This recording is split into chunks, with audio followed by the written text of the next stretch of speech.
There we go. Excellent. Okay, well, welcome everyone to our webinar. Thank you for your patience as we got started here. I'm really pleased to be the host for our opportunities in Turkey. And we have a great selection of panelists to be speaking about the market in Turkey. And I'm very pleased also to have for opening remarks our ambassador. But before I formally introduce him, just a few, we'll have a few housekeeping rules, which I will then hand over right now to Stephanie to go over. Stephanie? Hi, good morning, everybody. So like we always say, just please use the Q&A for any questions. The questions will be answered after all the presentations are over. Keep your computer muted and just enjoy this incredible group of speakers that we have. Excellent. Thank you very much, Stephanie. So let's start right off. First, I want to also thank the Trade Commissioner Service in Turkey, Richard Debuk and Andreas Tibbles for collaborating with us to make this happen. So thank you very much, gentlemen, for that.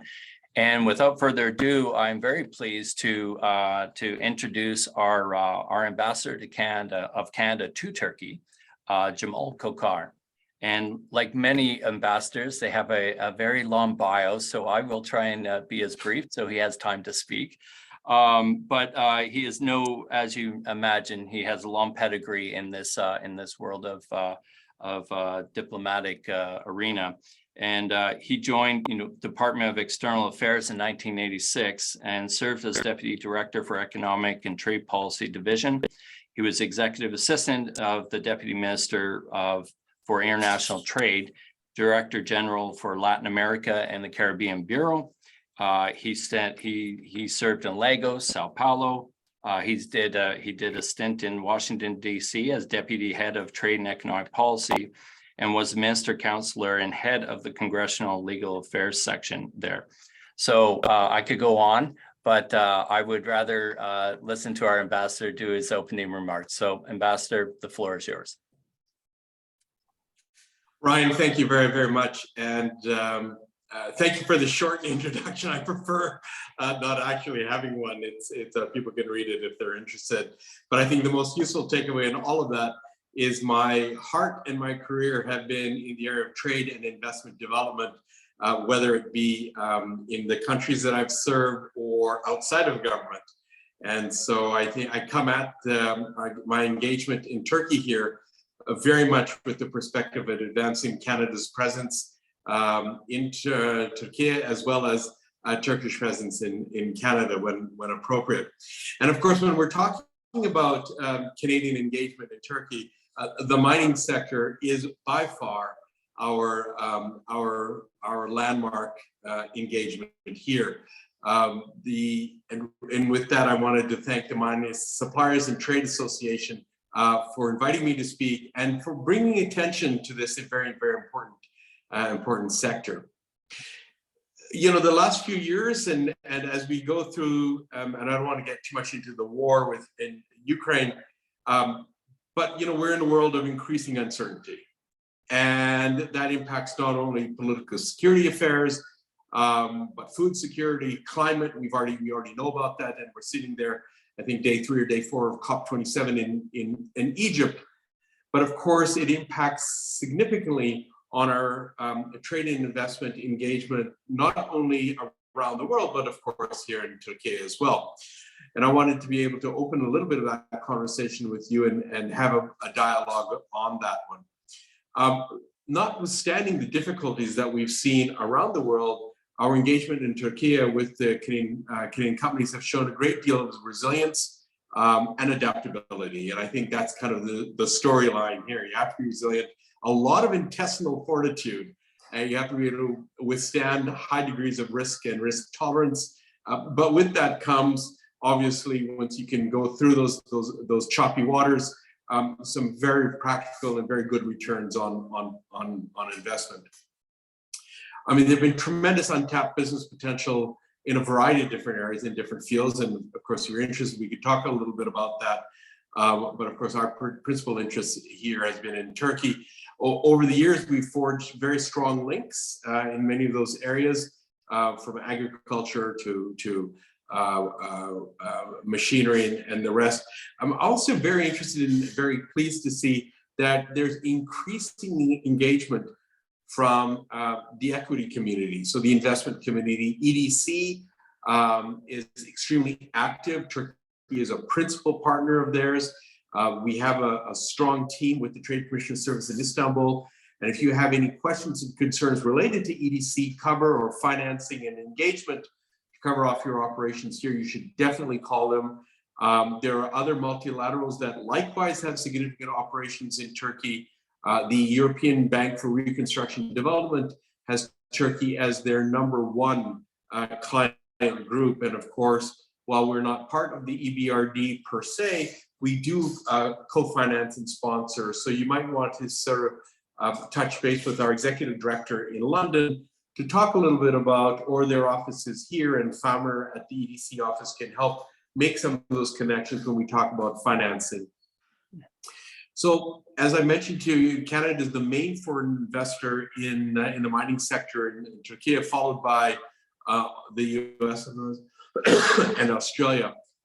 You well know that the firms that are active here are in gold, silver, copper, zinc, and those are being the principal ones. Over time, I think we've estimated that approximately $9 billion from Canadian companies will have been invested in all mining projects, and Canadian extractive companies employ roughly 6,000 people in Turkey. My good friend Mehmet will be speaking after I do. And of course, he represents, through his company, the local company Tüprag represents Eldorado Gold, which is a Vancouver-based company, and is the largest. It is the largest gold producer here in Turkey.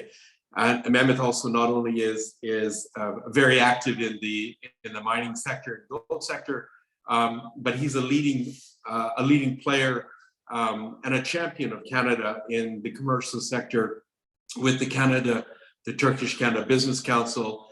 I expect that he will become, although I'm not supposed to say it right now, and I'll let him dig himself out of that hole, but I expect that he'll become the chairman of that in the not too distant future. So take advantage of your conversations with Mehmet. He knows the sector, and he knows Canadian business practices in this country, which are, of course, very, very important. Other Canadian companies that are active in Turkey, of course, include Centerra, Pasinex, SSR Mining, Global Atomic, and First Quantum, and there will be others. So you already know many of those companies, and if you don't, you reach out to them through Mehmet and the Trade Commission Service to share a little bit about their experiences and best practices here. Together, all extremely well positioned, and the government here recognizes the contributions that Canadian companies make. And I think that's extremely important, because when you deal in the extractive sectors in any country, of course, licensing and regulations are often the most challenging aspects of, or amongst the most challenging aspects of doing business in a country, particularly when you're trying to start up. And we have lots of tips and experience in doing that, both from the government perspective and of course, through the companies here, which I must say, the Canadian mining industry here in Turkey is very collaborative. There's always going to be competition between companies, as there should be. But I think everybody stands to do better when they collaborate, because a stronger mining sector, Canadian mining sector in Turkey, can only do good for everybody. So I'm very delighted to see a very practical, pragmatic, collaborative relationship that exists between the mining sector here, not only amongst Canadians, but international ones as well. And on that note, of course, when you talk about permits and regulations, there's also the flip side of that, which could be some of the challenges that are associated with community engagement, dealing with sensitive sectors of the environmental sector, for example. There have been, I don't need to go into the specifics of one company, but there has been one challenge along the line of permits and regulations, but we're working with that particular company and the government, and there is a legal proceeding underway. So I'm not going to engage in that conversation too much. But I think what Mehmet will tell you is that there are lessons learned from that experience for other companies as well. I don't think it's across the board story, although one incident can affect the entire sector in some case or another. So there's some important lessons learned, and I think, you know, when you speak amongst the community of practitioners, there's significant amounts of learnings and lessons to be applied here. But generally, you know, this is a very strong and a positive environment in which to do work. My apologies, my losing my voice. I've been doing a lot of these in the last few days.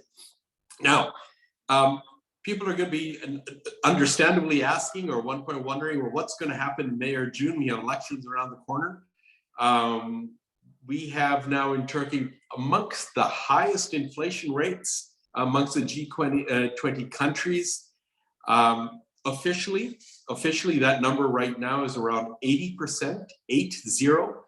Unofficially, I can tell you the number is probably double that. And I'll ask Mehmet or a local company to speak more to that. That has huge implications for companies' operations, just as it does for mine, frankly. I have to pay salary, or rather, the Canadian government has to pay salaries just as you do. We have to pay health benefits just as you do. We have to take care of transportation costs. And one of the results of that, not necessarily saying it's the right thing to do for a private corporation, but governments are much slower to be able to adapt and react to changing inflation numbers and salary impacts than private sectors can. So 3 months ago, we went to a hard currency. We went to a dollar-based salary base, which provides some stability to our employees, which is good for them, and it helps sort of balance out the spikes and the dips on the inflation numbers. And of course, that leaves things like health benefits and other EBP, employee benefits packages that come into this. Why am I mentioning that to you? Well, it's not just about opening up a business here and being successful, but you have to make it profitable. And so much of that rests on your overhead costs with employees. So that's number one, is managing that. The second thing is, of course, you want to have happy employees and satisfied employees working with you to provide that sustainability over time. And that's certainly true in running the operations that we have to, though we're a government. That's doubly true if you're in the private sector and you want to make sure that you have the best set of employees working for you across all sectors, whether you're at the labor side to the back office, if you will, and management teams. So bear that in mind, and again, speak to our team, speak to Mehmet and others to understand a little bit more about how the current economic crisis or challenges might affect you.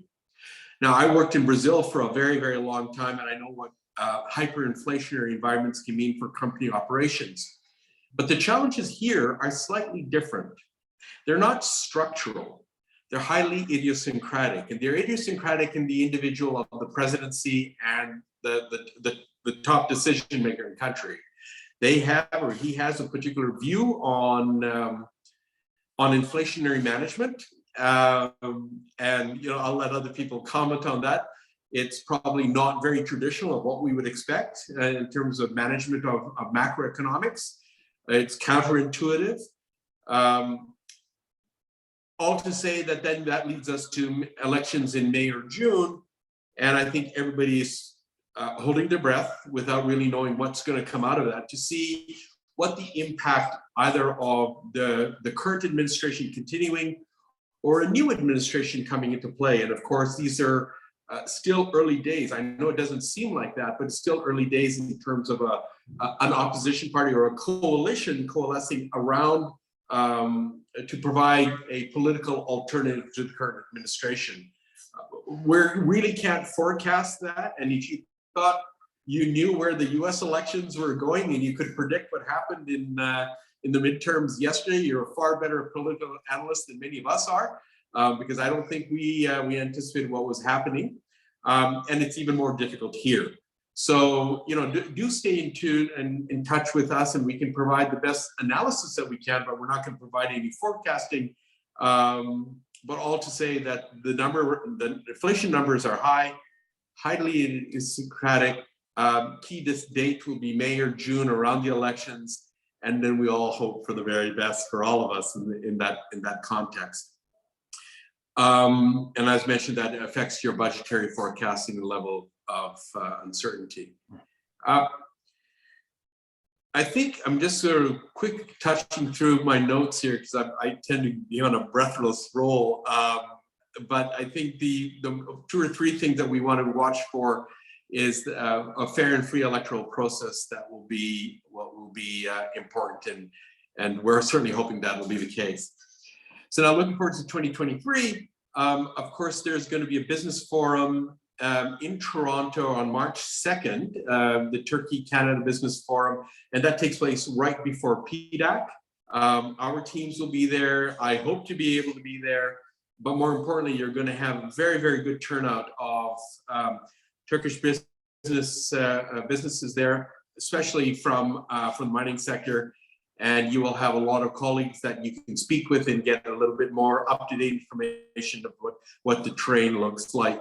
It's a great opportunity to highlight, the successful business partnerships that agree across a variety of sectors. So it's not, in that case, it just won't be the mining sector, though it is our most important sector here in Turkey, but also to reflect a little bit about what we could be doing more of in the future. And this is a really important point because in the traditional engagement between Canada and Turkey has been, in agriculture and mining, machinery, aircraft, and until the most recent political crisis between Azerbaijan and Armenia, Turkey was Canada's 3rd or 4th largest destination for defense products and high technology in the defense sector. The Canadian government has instituted an export controls regime that's highly restrictive until we have some clarity as to end-use certificates and how that sensitive equipment is used in theaters of operation where military engagement is going on, and we're watching this very, very carefully. Of course, now it's been even closer linked with Turkey's consideration of Sweden and Finland's accession to NATO. Why is this important for you? Is that because all these things trigger, and it sets a certain environment in which trade investment takes place between Canada and Turkey. My job is made more difficult because every time I go in to speak to somebody about increasing our trade investment profile here, the first question I get is, what are you doing about export controls? And of course, my retort is, well, what are you doing about the Swedish and Finnish accession to NATO? And then it gets more complicated from there. But all to say that it's an area that we're engaged with very, very closely. I don't think the mining sector or anything else is significantly negatively impacted by that. But the level of uncertainty always permeates what we do, and I know Mehmet will can speak to that even more so. When we get to the business forum, don't forget there'll be a variety of opportunities for B2B meetings, and so do contact the Trade Commission Service to set those up. I think some of those will be a great value to your companies. Again, it's more about information intelligence, trying to do some risk management and understand the operating environment as it exists now and as we get closer to the elections. We're planning a trade mission in 2023 as well with the Trade Commissioner Service and the Mining Suppliers Trade Association, and I think Ryan and the teams will speak to that and more in the coming weeks. So thank you for listening, and again, my apologies for the breathless monologue. There's a lot to try to pack into these sessions.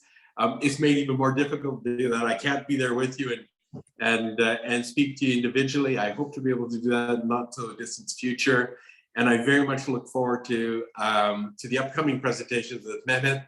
of Tüprag and Serhat Demirel of WSP-Golder. Famer, who I've already spoken about, who's at EDC.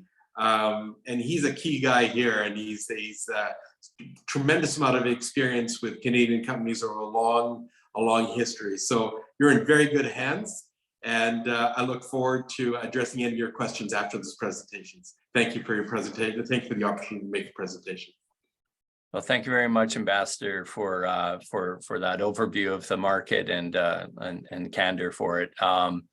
I'm going to jump right into our presentations here. I think the Ambassador did a great introduction already for you, Mehmet. So I think we'll just cut right to it, and the floor is yours now, sir.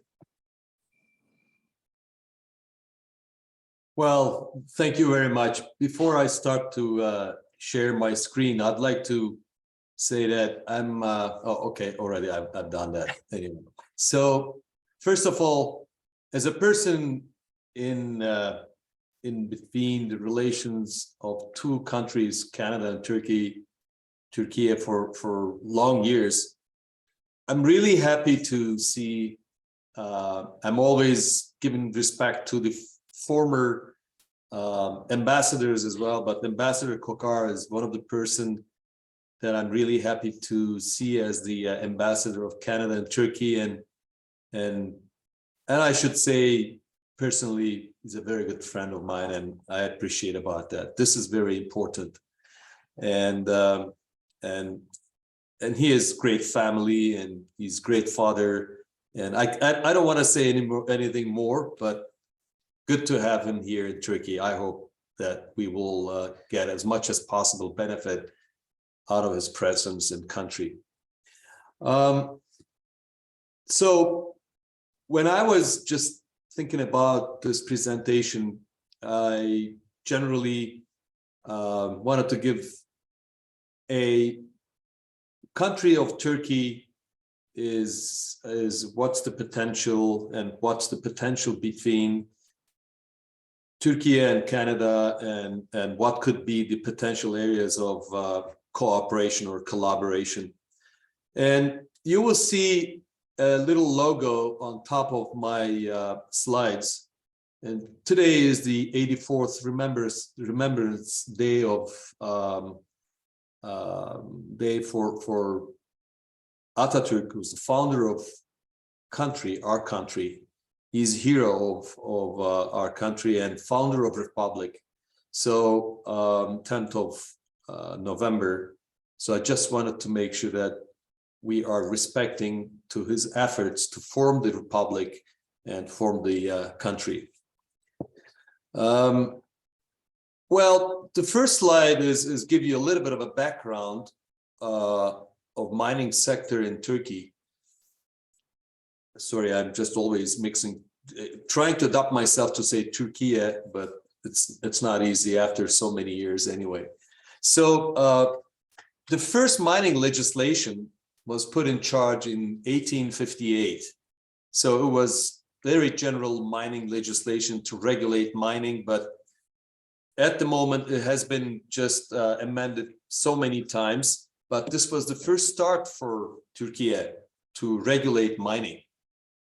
But this great person with his great vision, in 1933, Atatürk has just made the first action to form MTA, which is the Mineral Research and Exploration Institute. In 1993, he puts one law proposal to form this research institute to look for gold and petroleum potential of Turkey. So this shows that what a great vision was there. And then with that law proposal passed through the parliament, in 1935, MTA was formed.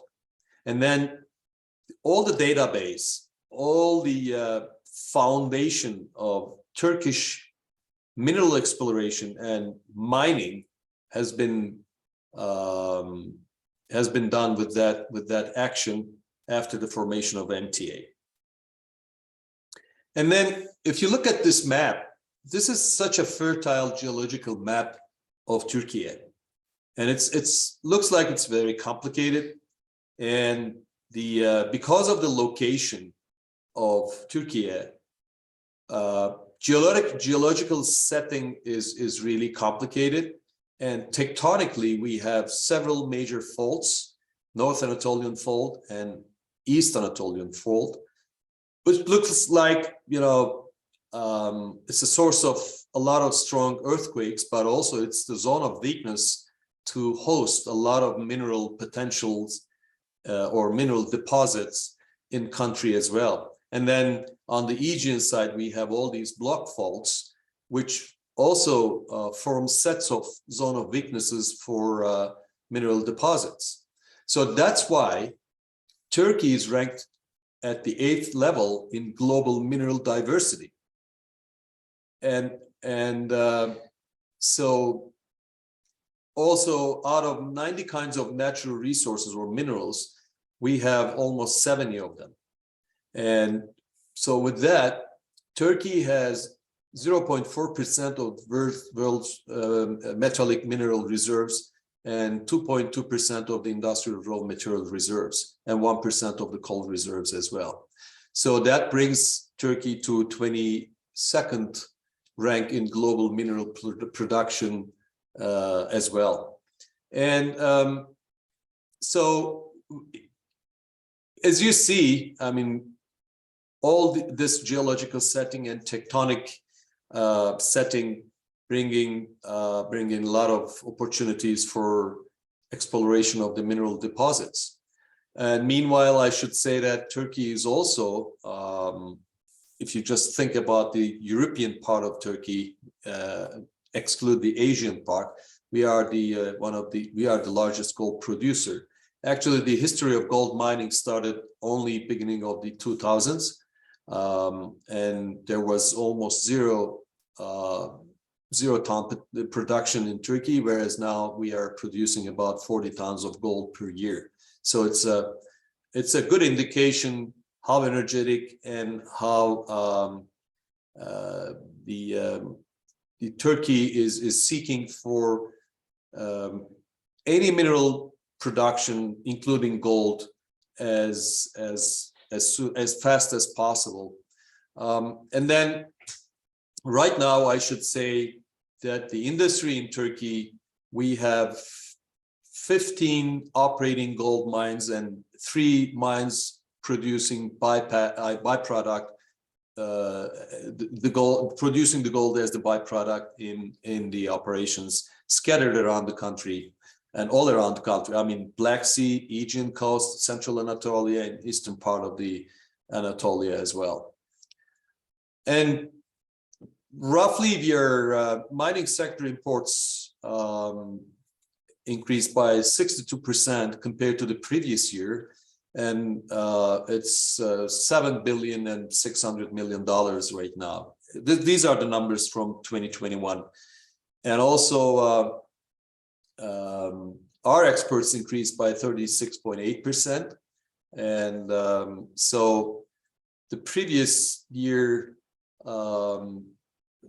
Compared to the previous year, it has been increased 36.8%, and now we are talking about almost $5.6 billion in 2021, and the total share in the country's total export is about 2.66%.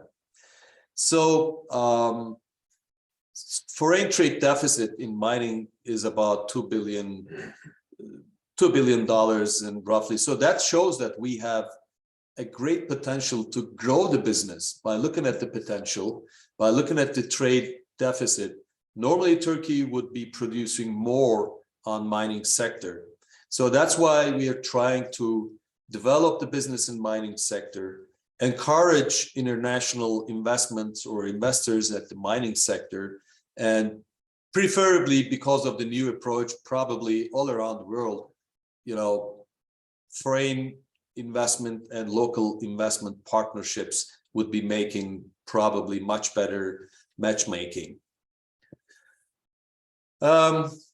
So according to 2021 data, we have roughly 10,000 mine operation licenses and about 5,000 exploration licenses. I should say that the amount of exploration license has been reduced pretty much because of economic conditions and a little bit because of pandemic and stuff like that, and also somehow some of the regional risks and difficulties to encourage the risk capital to country, but I see that there's great potential for furthermore exploration in country. And out of 14,000 or 15,000 licenses, 6,500 is belonging to the metallic minerals, and there are over 6,000 companies active on mining license at the moment. And this is one of the interesting things for the audience to know is that 171 companies are the foreign investors or foreign shareholders, and they have total of 800 mining licenses in Turkey. And Turkish government, they really give great importance to mining, and they started to give more and more as the importance of getting raw materials from our own mineral deposits much better understood, I would say. And so due to that, normally any mining investment in Turkey is getting for the incentives mapping. Turkey has 6 incentive regions. It doesn't matter where you make your mining investment, you automatically get the 5th region incentive package, which brings a lot of advantages, as you can see on this table, rate of contribution to investment up to 40%, corporate tax reduction 80%, social security premium support for 7 years, and this is the employer share. And then there are similar advantage for the support, regarding to the support. And anyway, so if you look at this incentive table, the government is giving pretty much incentive to mining sector. Unfortunately, up to last couple, I think a couple of years ago, they stopped to give strategic investment incentive to mining. But we are, as the mining NGOs, we've been pushing really hard to enable strategic investment packages, incentive packages for mining again, and we believe that it's probably going to start to happen soon again. So from this point, I'd like to jump to Turkish gold production a little bit. According to one of the professors in the university that I have been graduated, Middle East Technical University, he used to say that we have great potential for gold deposits in Turkey, and probably the potential is about 6,500 tons, metric tons for gold potential, although it has been written as reserves, but it's not a reserve, it's a potential.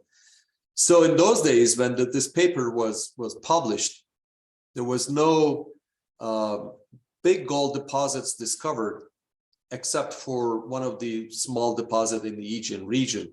And so after this paper, after attracting the more risk capital for exploration in Turkey, we started to find all these deposits that are being operated by 15 operators right now in country. And actually, there are a couple of them, or maybe 3 of them, having a reserve of more than 100 tons of gold reserve.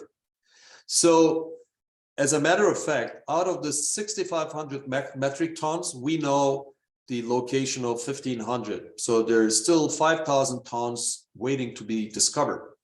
So what it means, if we turn this 5,000 tons to US dollars, we're probably talking about $275 billion, not millions, $275 billion.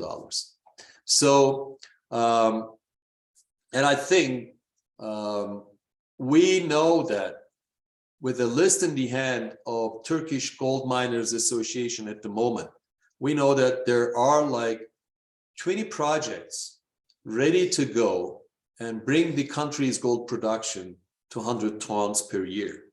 And if you look at this chart in front of us, we have the maximum gold production record in 2020, which was up to 42 tons because of the impact of pandemic and because of some delays in permitting and stuff like that, which we are trying to address with the changes in the regulation and probably accelerate the permitting procedures a little bit. I believe that we will go back to 50 tons or more than 40 tons pretty soon with those major touches.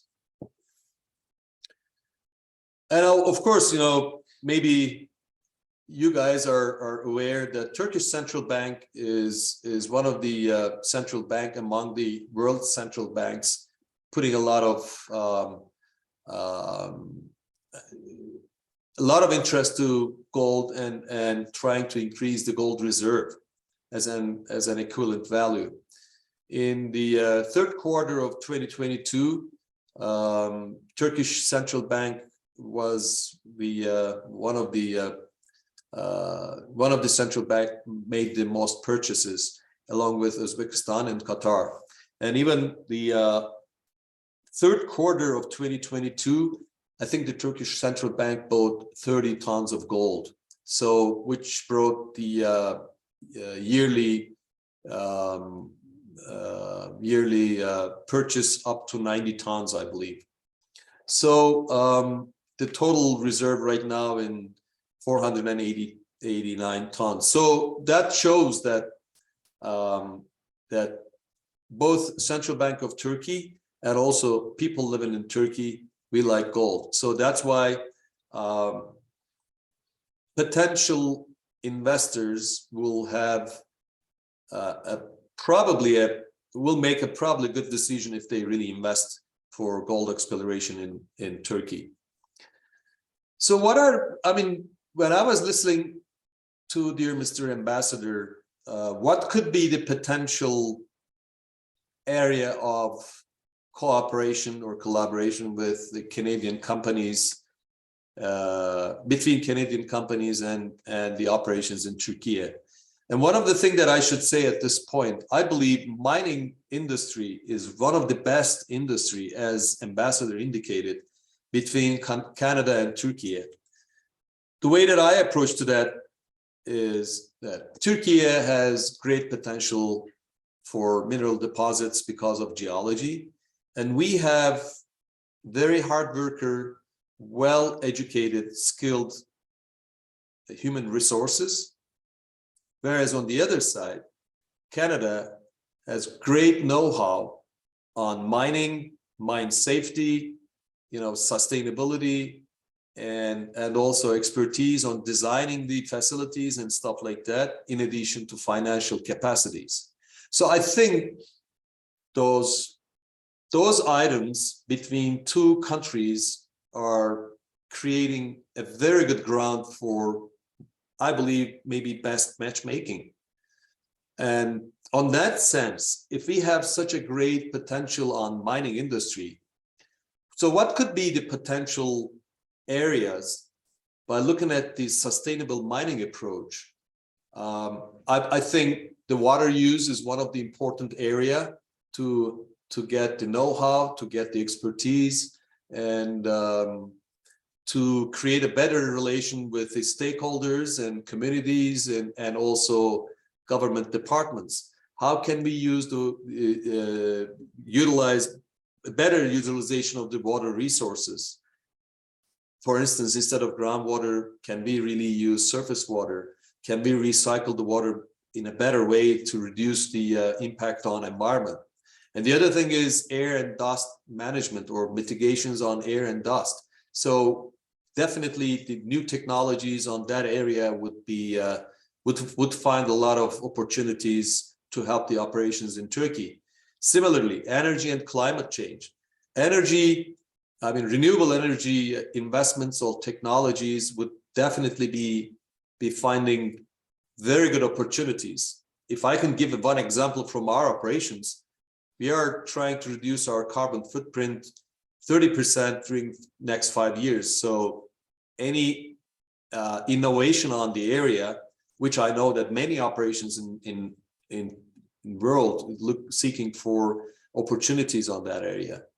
Tailings and waste management, that's another important thing. How to return, how to manage tailings and wastes,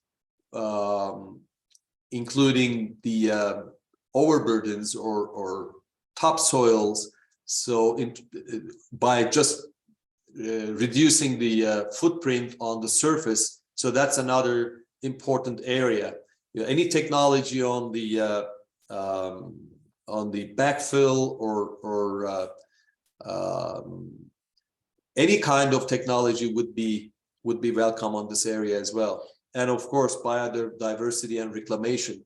It's always important to create a better credibility and reception in the eye of the people or community, how you return the areas that you have used for mining in a better way back to the environment again. So those are the main areas that I could think that any innovation or technology would be finding opportunity in country, especially on the mining operations. So although the impact of mining industry on global greenhouse gas emissions it's only around 4%, I think we can just still think about what could be the potential mitigations to minimize the climate change, which is one of the important items when we think about sustainability. And I think on that sense, I thought from several slides, we can just show several activities of our operations, what we have done, and how we've been representing Canadian mining industry in country with our operations in Turkey. So this is about a little bit about Tüprag, and Tüprag is an Vancouver-based Canadian company, and we were founded in 1986, and we explored and developed several gold deposits, and we farmed out some of the discoveries, but at the moment we have 2 gold mines in Turkey, one in Uşak, the other one in Izmir, and we have produced 133 tons of gold since 2006. And we've been employing 2,500 employees roughly, and we really pay great attention to make sure that more than 70% of the employees are coming from the local sources. And I say local sources as much as possible from the villages surrounding the operations. And the total investment is about $1.5 billion. So those are the locations of our operations. One of them is in Uşak. This is the first one. We started with the operation in 2006. So we are processing the gold deposit. The average grade is around 0.66 and almost 1,500 with almost 1,500 employees. This is the first heap leach operation in Turkey. And then the other one is FM Çukuru, which is an underground mine. And this is a good example for obtaining the social license. Although we could go ahead and finish the process with cyanidation by just taking the concerns of the local people. We have agreed with no written agreement, only the mutual agreement. We have agreed not to put cyanidation plant at this mine, and we are just making only flotation, producing the concentrate, and it's a very strong social license in the hand because of this deal. This was years ago, but I think it was good to show that Canadian miners are always respecting expectations of the local people, and with the availability of the technology, try to respect the people's concerns and create the operation as much as possible along with the expectations of the local people. And we employ about 1,000 people here, and this is a high grade vein type deposit, and the average grade is around 7 grams per ton. I have already explained, but there are some technical information here, but in Kışladağ mine, we have another 13 years of life of mine. And for FM Çukur, we have another probably 8 years as the life of mine. And I think important thing is now today's world, as I mentioned in the potential cooperation areas, we need to look for low carbon technologies. And this is either switching the equipments to electric or any kind of technology that would reduce the environmental impact and also prevent the occupational safety risks. And in that sense, our trucks are somehow hybrid, I would say. We use electric technologies. We also try to use opportunities to convert some of these equipments from diesel to natural gas, and just to increase the efficiency and reduce the carbon footprint, and also equip the cars with some new technologies regarding to collision, to avoid the collision and create a better efficiency by using the equipment. So any technology or any innovation on the equipment upgrade is always welcome. And of course, as we said, water use and waste management policies. We need to recycle the water as much as possible. So that's why we always try to come up with a better water management for surface water, for groundwater, and make sure that contact and non-contact waters are always separated from each other, and try to utilize the water as much as possible. And also at the same time, with the same approach, the waste management policies, that's really setting quite a bit of standard. And we, instead of waiting till the end of the mine life, we start the rehabilitation studies on the parts that we believe that we have done our job. So this is a good picture from one of the waste rock rehabilitation. And also, we are trying to really be transparent on environmental monitoring issues, and we just keep periodical, regular managements on the environmental impact. And we want to make sure that all these zero discharge and minimum impact have been supported by analyses. And we've been working with the government authorities hand to hand, make sure that we are creating a transparent data production on the environmental protection. Again, biodiversity and land use, as we have mentioned, and in both cases, we try to make sure that we are protecting the existing agricultural activities of the villagers or the community, and also try to convert the used land back to, as much as possible, original shape and return it to the environment in a successful way. And I think in that sense, our greenhouses are playing very important role to produce our revegetation plants, and in some cases use some of the previously used areas for agricultural activities like, you know, wine grape production, hazelnuts. We have beehives, and so it's all for proof of mining and environment could live together. So this is really important, because in Turkey, maybe quite similar in many other countries, people doesn't believe if they don't see anything with their own eyes except for the God, right? So we got to show that we are good people. We are producing, we are creating jobs, we are creating tax, but at the same time, we are protecting the environment and returning the used land back to the environment in proper way. And this is our motto. I mean, keeping in touch with the local people and keeping the people informed. This is valuable, probably more than gold. Because if you don't do that, if you don't really respect the human living around the mine sites, you won't have your social license. And to be honest, your CSR projects will not be accepted as well. So that's why we say that human first, nature after, then mining.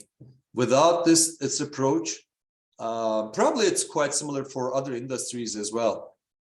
Even if you have all the licenses in the end, even if you have all the permits in the end, if you don't have proper communication and if you don't create additional benefit to the local people, there's no future for you, as dear Mr. Ambassador was pointing out.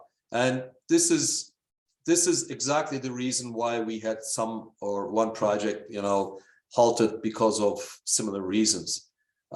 Just public relations and community relations playing an important role. And just to keep in mind that there are 4 main buckles of the chain of communication.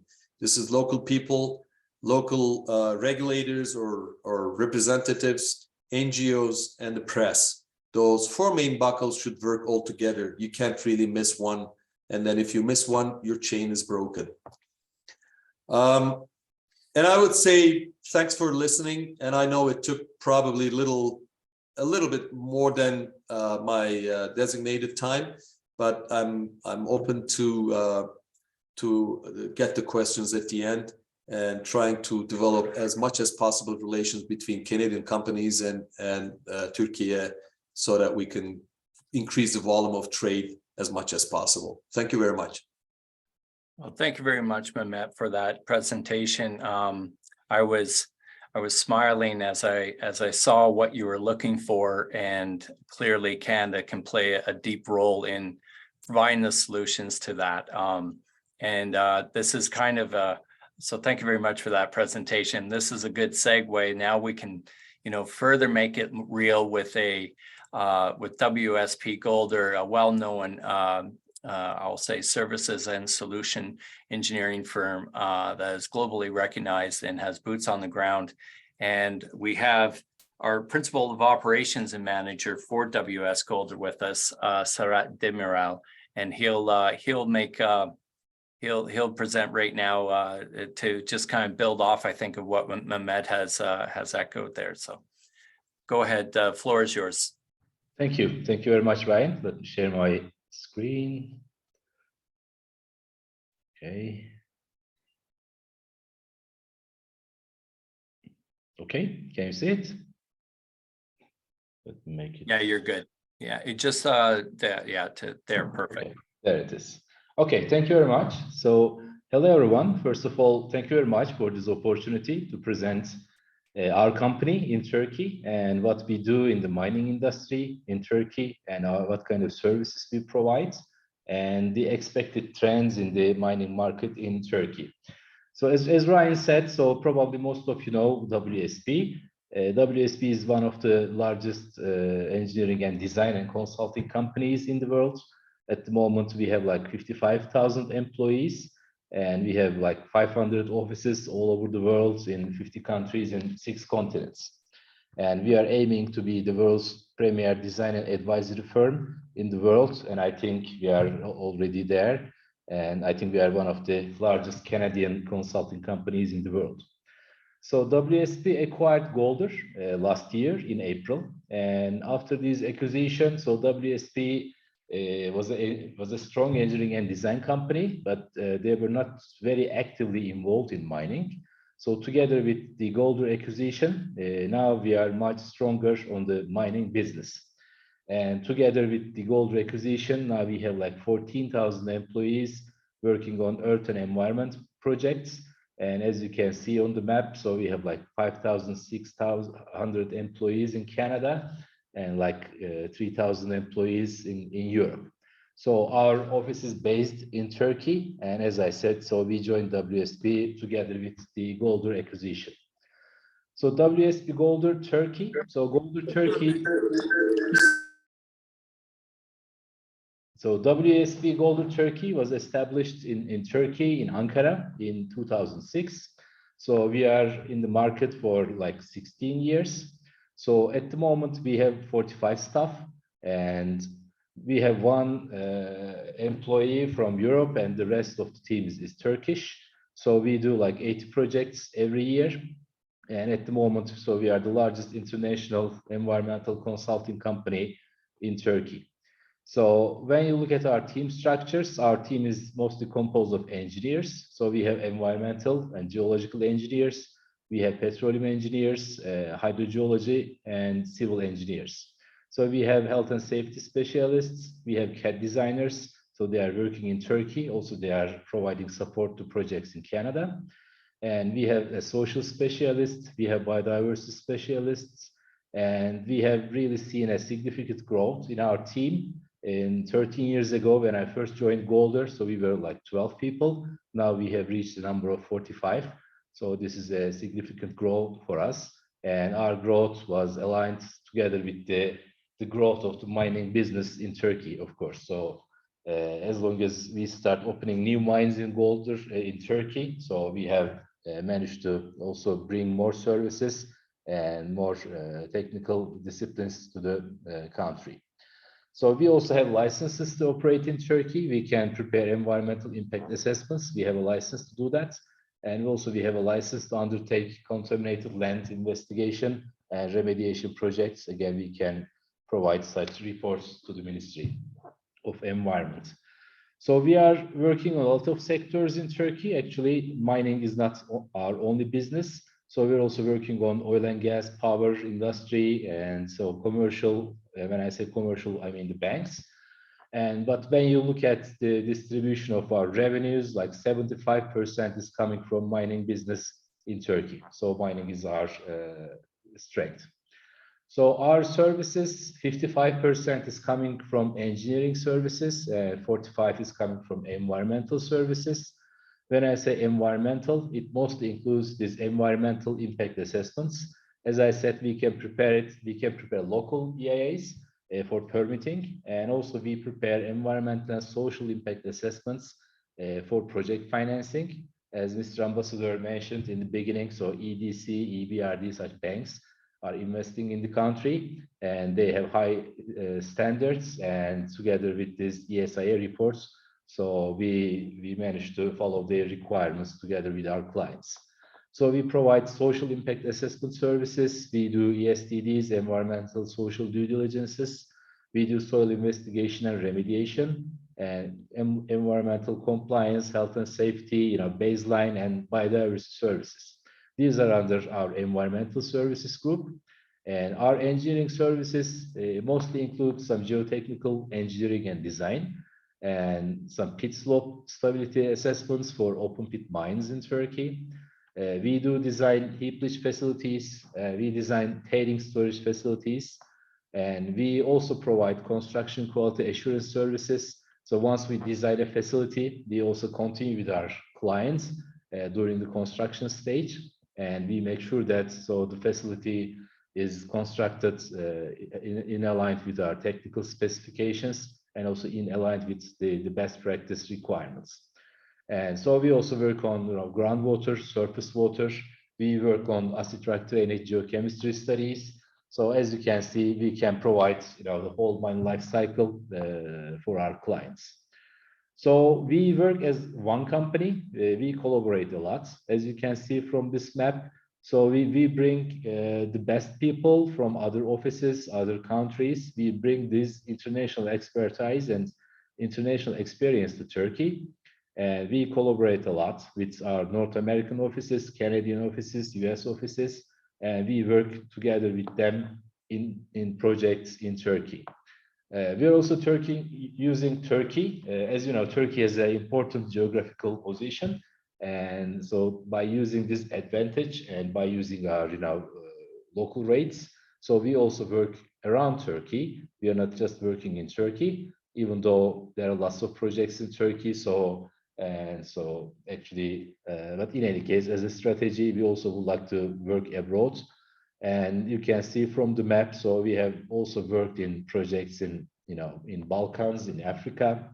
So even worked on some projects in United States. So these are some of our mining clients in Turkey. So as I said, so we provide whole mine life cycle services, starting from exploration to closure. We provide all these services, all these studies in Turkey. So we work with some of the banks, and you can see from the slide, we work with EBRD, European Bank.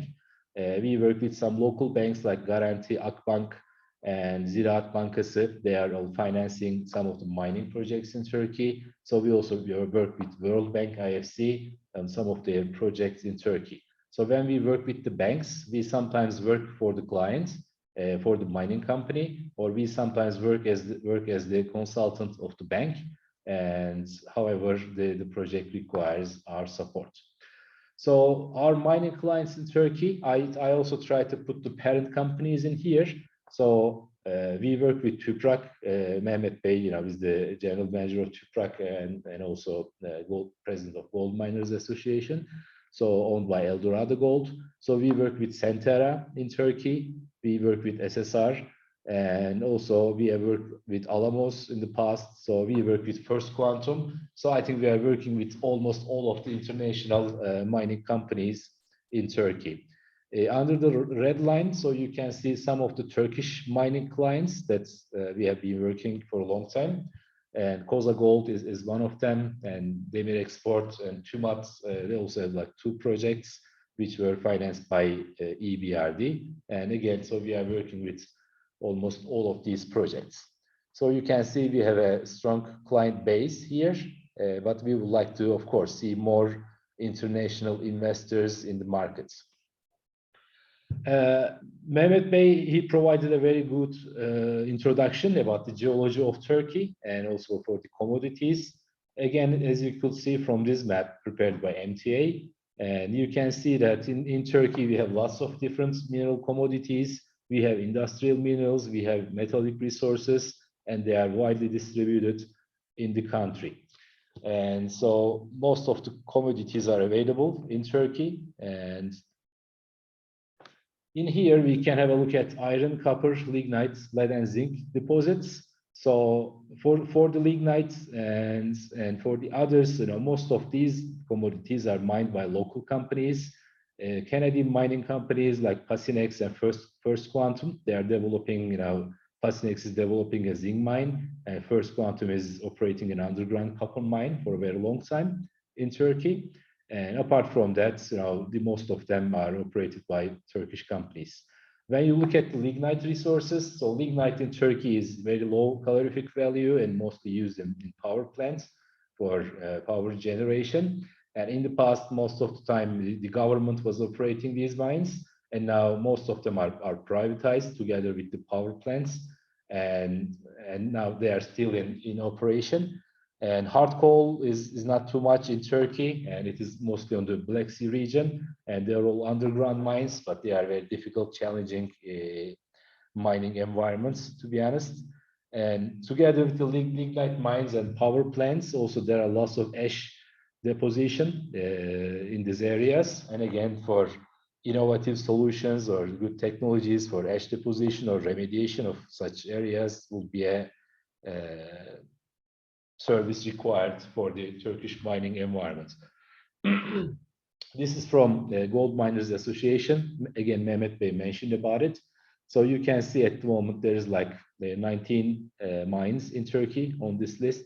And again, Mehmet mentioned about the gold production in Turkey. What is important, gold production started in 2001 in Turkey, and it is still very young market in Turkey. Even though mining, started Roman times in Turkey, gold production is quite young in the country, and it started with Canadian companies.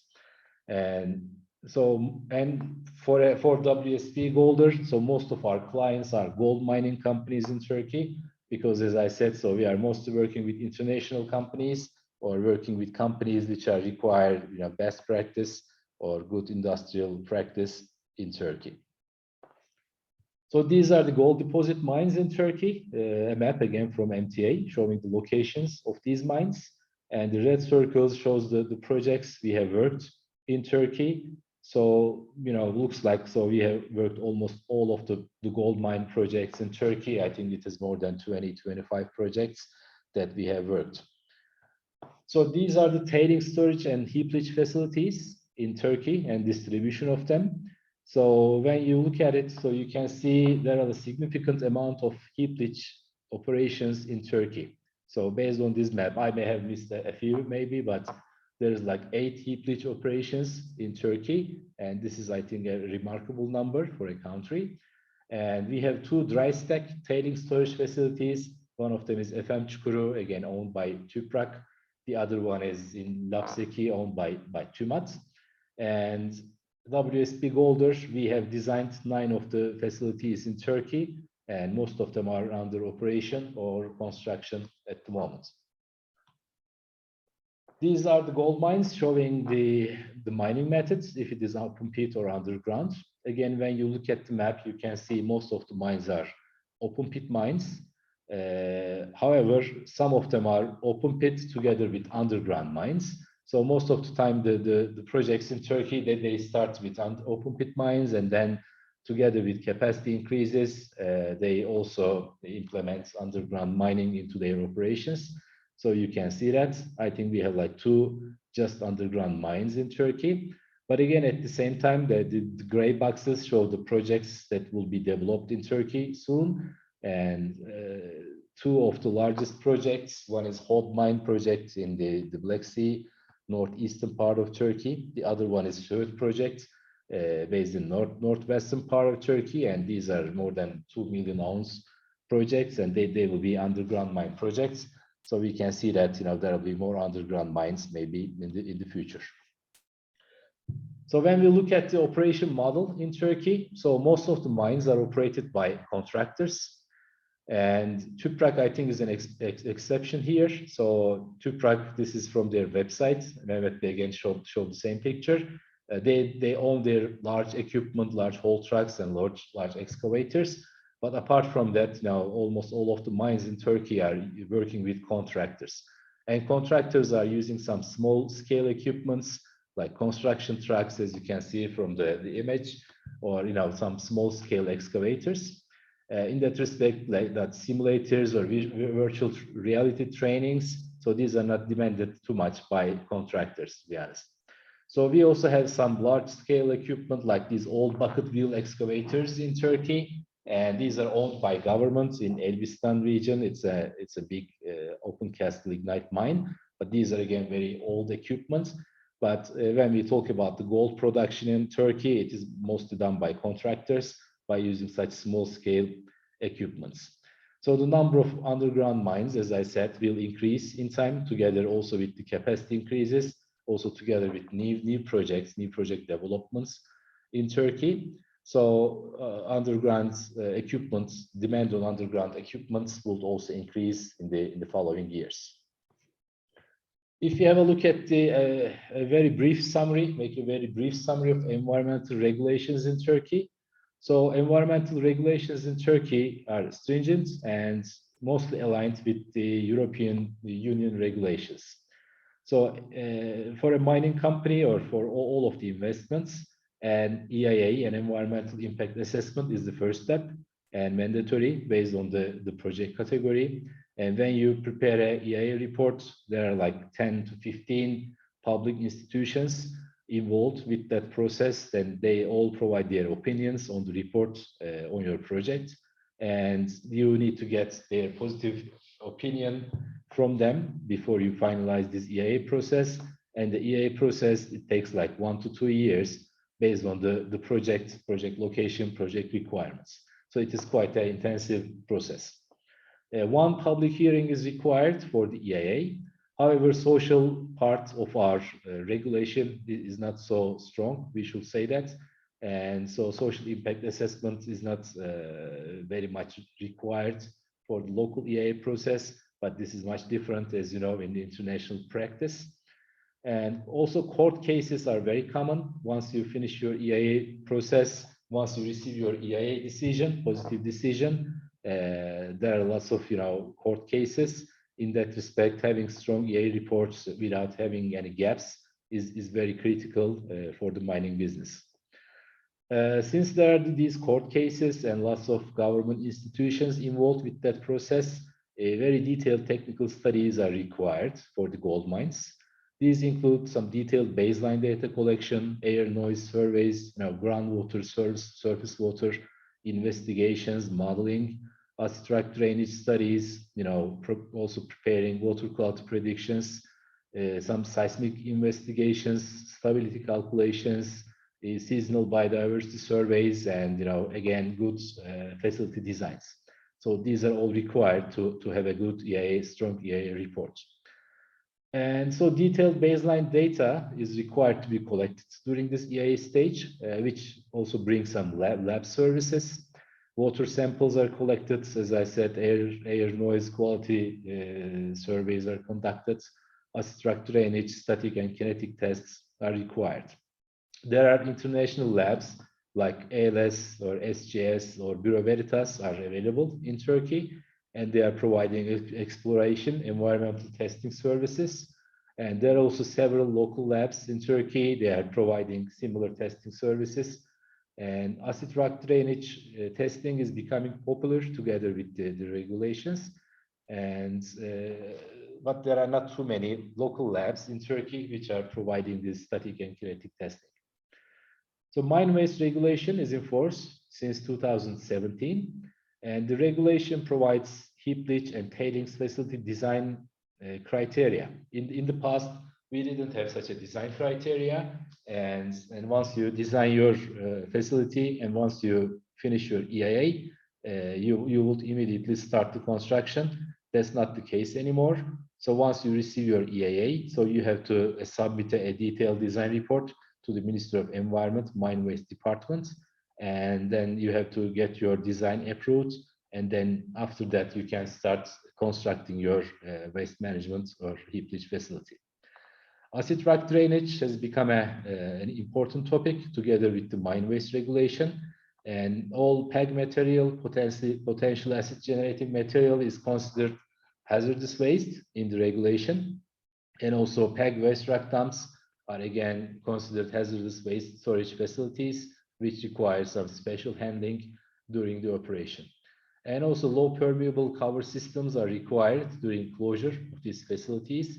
And again, there are not too much facilities which are in that closure stage. I'll come to that. But in any case, a detailed mine closure plan should be submitted to the regulators prior to the closure activities based on this new regulation in Turkey. And again, once you start your construction of the heap leach or tailings facility, a third-party CQA is required, and they do the CQA on behalf of the ministry. CQA is the construction quality assurance, and they also provide these monthly reports to the ministry on a regular basis. So there is also a strong regulation for soil contamination in Turkey. But to be honest, remediation is limited, and mostly in oil and gas sector, some retail gas stations and stuff. So there are not too many large remediation projects in Turkey. And also, as I said, gold mining started in 2001 in Turkey. In that respect, so there are not any major remediation opportunities or activity in Turkey at the moment. I am giving this opinion because we have some suppliers or service firms on this call, so that you can make a guess about the the developments or the opportunities for your company in Turkey. What are the trends in the Turkish mining markets? I think this will be similar to what Mehmet Bey mentioned. It is good to say that we are also aligned on this. The capacity increases. So most of the mines in Turkey, they revise their mine plans, or during operation, they discover additional resources and they expand their operation. Of course, for a capacity increase, you need to apply for a new environmental impact assessment permit. You need to prepare new EIA reports and get the positive opinion from the governments. And we also support our clients during the whole mine life cycle. So we are starting working with our clients during even exploration stage with baseline data collection, support them during environmental impact assessment studies, and also we design the waste management facilities, waste truck dumps, heap leach, or tailings facilities. And also we work with our clients during the construction of these facilities, and we provide construction quality assurance services on a regular basis. So we are providing these mine life cycle services, and we have some clients that we are working together with more than 10 years on a regular basis. So we know the history of the project, and we know almost everything about the project. So even there are some people change in the client side, but Golder WSP is still here, and we know the old history about the project. So what is the trend in the Turkish mining market? Gold mining market is the best industry practice. So I think this is already implemented to Turkey together with mining companies, Canadian mining companies, I should say that. And also Turkish companies are also following this line. So environmental sensitivity is very high, and also there is strong NGO activity against mining. And this is actually bringing the best practice in gold mining. But as I said, Canadian mining companies were doing that even if there were no NGO activity in Turkey.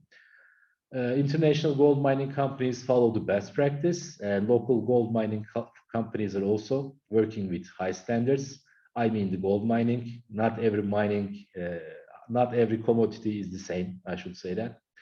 And for cyanide codes, more and more companies apply for cyanide code participation, even though this is not a requirement by law, or the companies, they don't have to do it, but for their sustainable standards or best practice standards, they have started doing that, and also some Turkish companies are doing that. Environmental and social governance, ESG. So I think this is trending everywhere in the world. And also this is also trending in Turkey. And also international and local banks have started financing gold mine projects in Turkey. And one of them is EBRD, European Bank for Reconstruction and Development. Local banks are also following that. And local banks are not following EBRD guidelines, but they are mostly following IFC standards, but these are very similar to each other. And banks demand high environmental and social standards. And also once they finance the project, they monitor the activities. Again, we work with them on these monitoring activities, and we monitor the projects, their environmental and social standards on a regular basis. And in that respect, most of the companies in Turkey are working on developing their ESG standards. So, and also their sustainability practices. Together with ESG standards, resource efficiency is critical and also important in Turkey. Reduction of water use, using renewable power. So we are seeing some mining projects, they are installing some wind turbines or solar panels to mine sites in order to produce their own electricity and to be more resource efficient. They are doing that. And some companies, again, Mehmet Bey mentioned about it, they are trying to reduce their diesel use by shifting to LNG, natural gas, or using more electric equipment. Why I mentioned about contractors here. So contractors are using some small trucks, and they are not too much interested with electric equipment for sure. But in time, together with new technologies, this will change. And reduction of greenhouse gas emissions. Again, this is required for good ESG standards and this is also requested by the banks. Again, we have seen a shift towards this, and most of the mining companies are working on reducing their greenhouse gas emissions, their carbon footprint, and again, some new technologies or some innovative solutions on that regards will definitely work in this market. Social impact assessments are important. Livelihood restoration plans, resettlement action plans are becoming critical for most of the projects. And again, we are seeing that most of the companies started following these requirements, even though this is not required by local EIA regulations. Conservation of biodiversity, preparing biodiversity action plans and biodiversity management plans aligned with EBRD or IFC requirements is very important, and we are doing that a lot again in Turkey, and we are seeing more and more development towards this direction.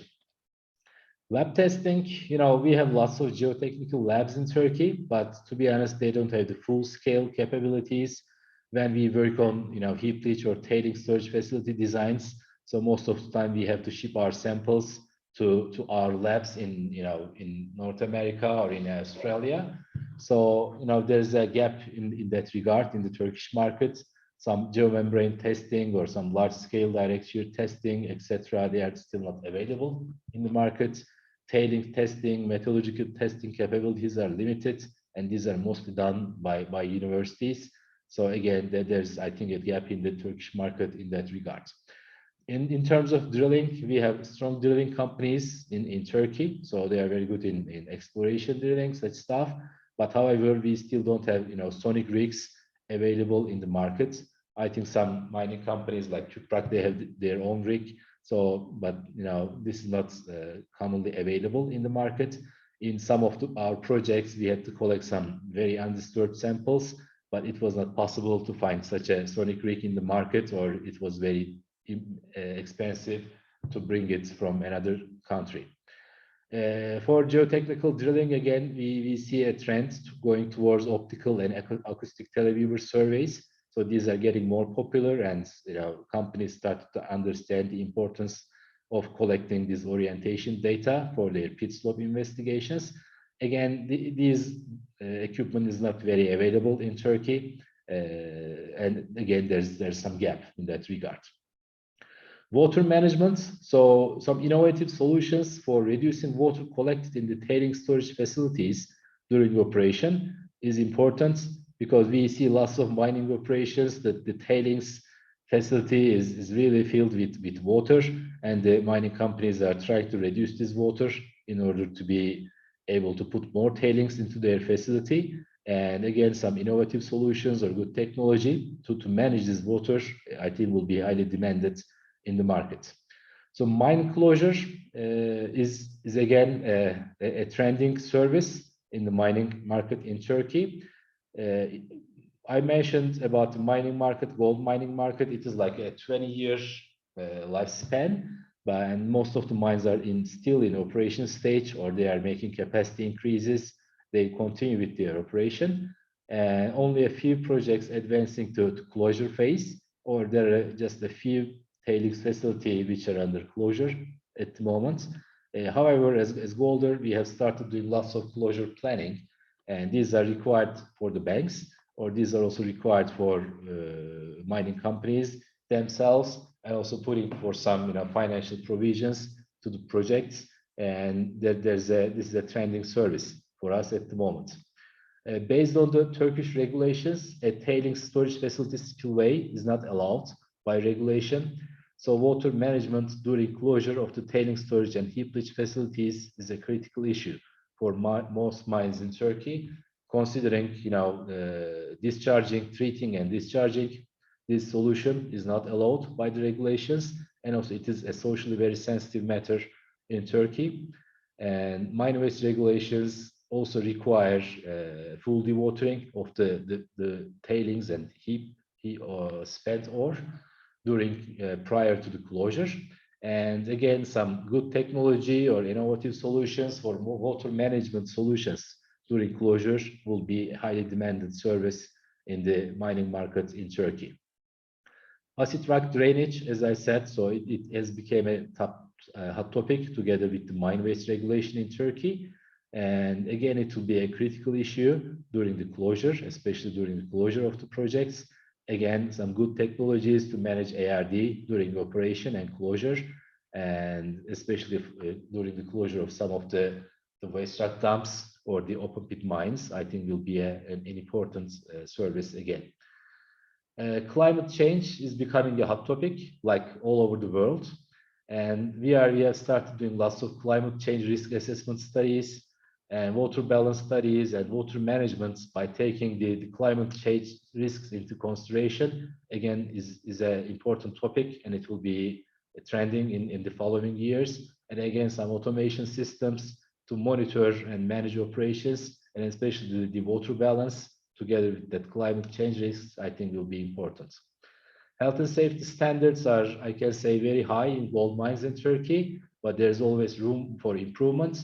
And for underground mines, I think some virtual trainings, some simulations will be demanded.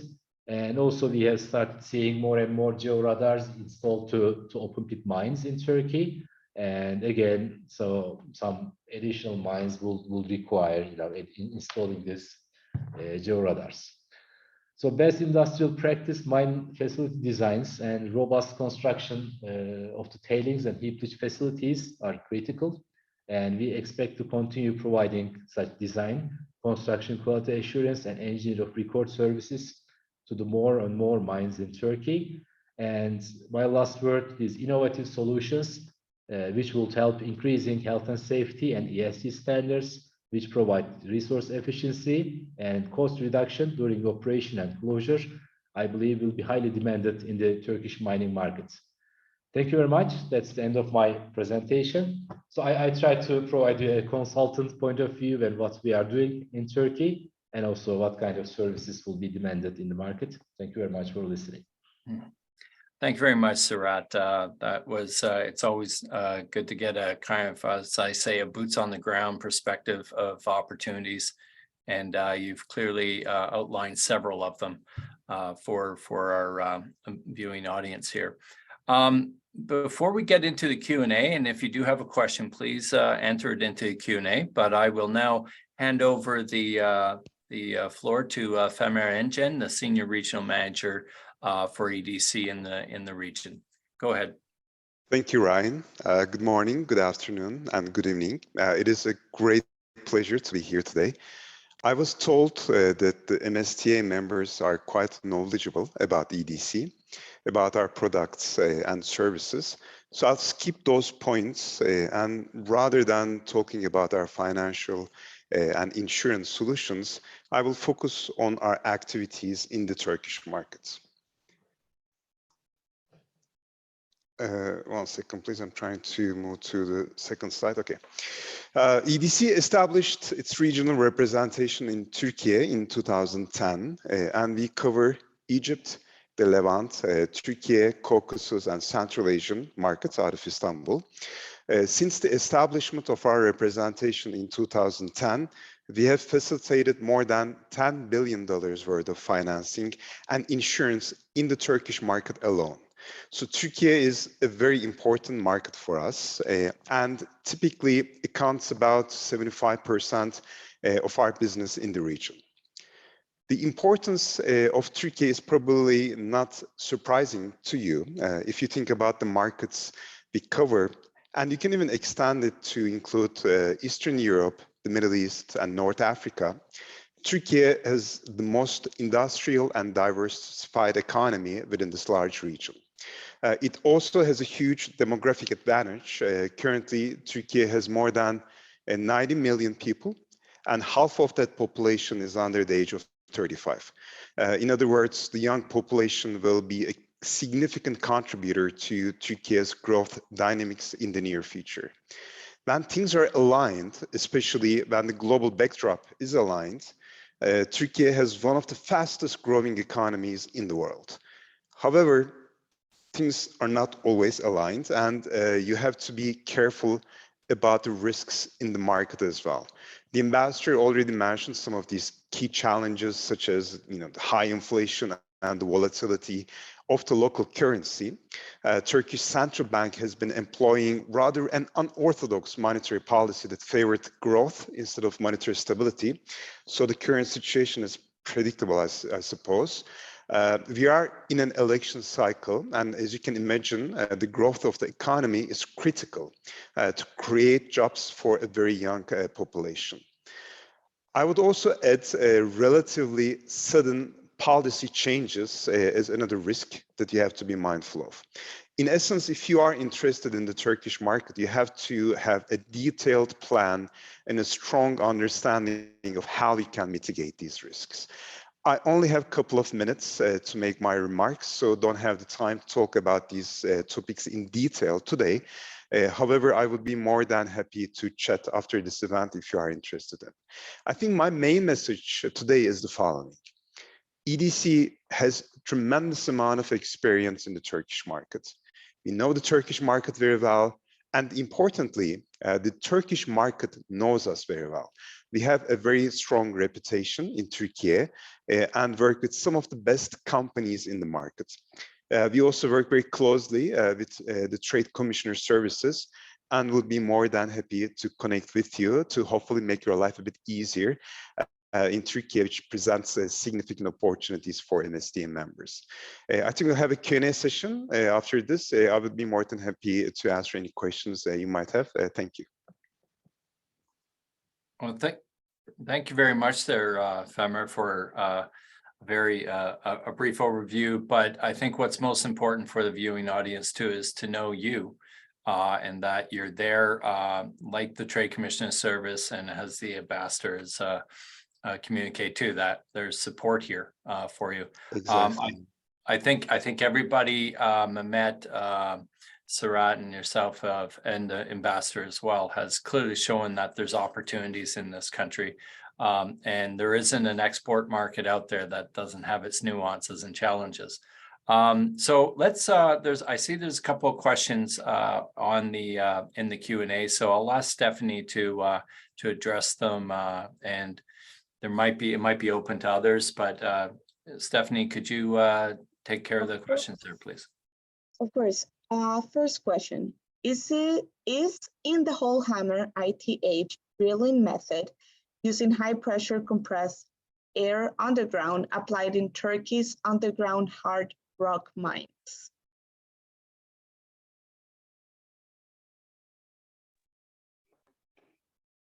I don't know. I think that was it might be tied to Serhat's comments about the underground mines. And it's just in the whole hammer. Yeah, I'm here. So Yeah. For this question, I don't have an answer, to be honest. Sorry for that, but I had to check that.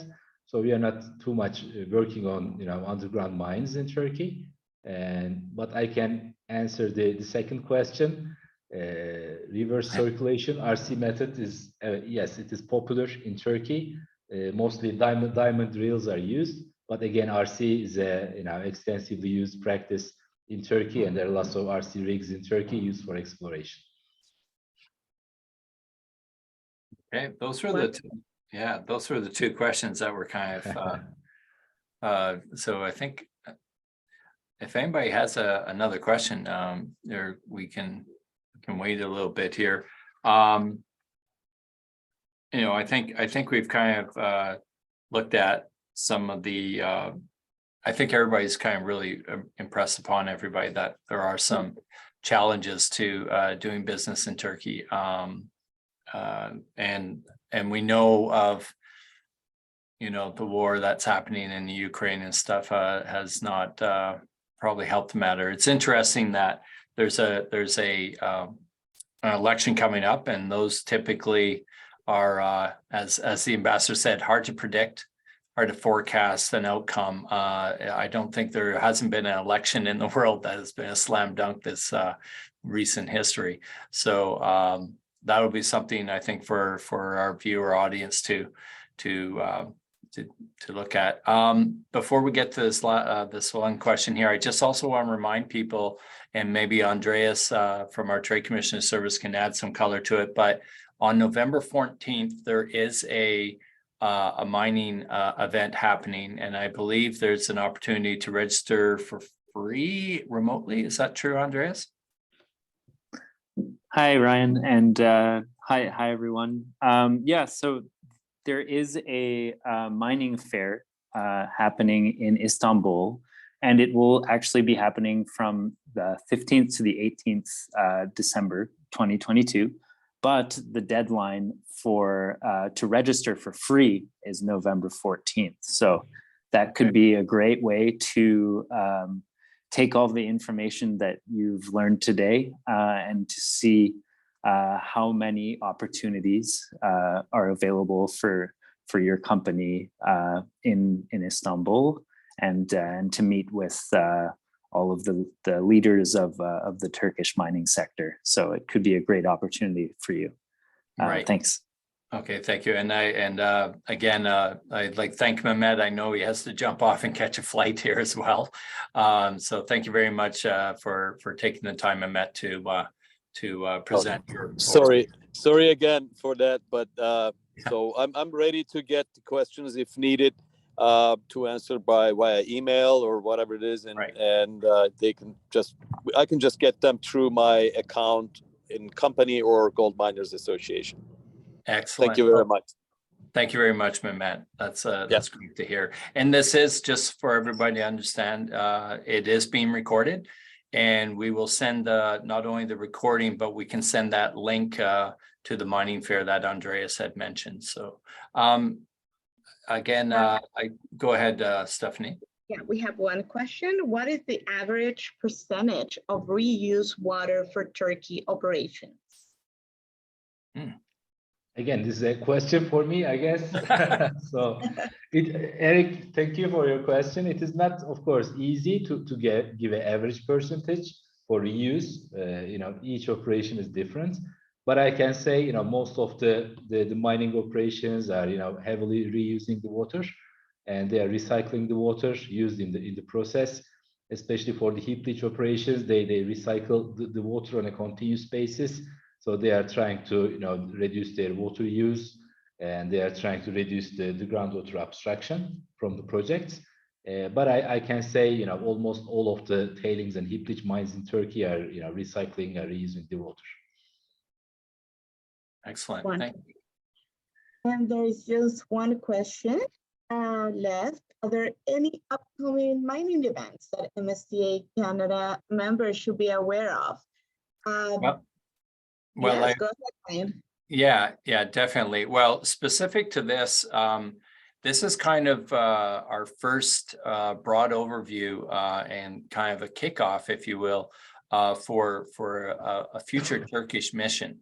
So our plan is to build a delegation and again get into that region and really further understand and acquire, take advantage of the opportunities. As you can tell, there's some great contacts that we're creating here today.